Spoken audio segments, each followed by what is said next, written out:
હું રેશમા પટેલ, ગુજરાત પ્રદેશ મહિલા પ્રમુખ, આમ આદમી પાર્ટી. ખૂબ જ દુઃખ સાથે જણાવવા માંગુ છું કે આમ આદમી પાર્ટીના કાર્યકર્તાઓની અથાગ મહેનતથી વિસાવદર વિધાનસભાની સીટ ઉપરથી ભૂપતભાઈ ભાયાણી આમ આદમી પાર્ટીના મેન્ડેટ ઉપર જીત્યા હતા. ત્યારે આવતીકાલે એ ભારતીય જનતા પાર્ટીમાં ભળવા જઈ રહ્યા છે ભેસાણ મુકામે.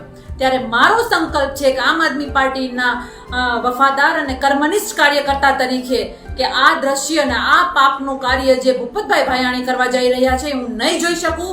એટલા માટે ભેસાણ મુકામે હું આ લોકોના પાપના પોટલા ઉપર જૂતા મારવા જઈશ. આ મારો સંકલ્પ છે. કારણ કે વિસાવદર વિધાનસભાની જનતાએ ખોબલે ને ધોબલે મત આપ્યા.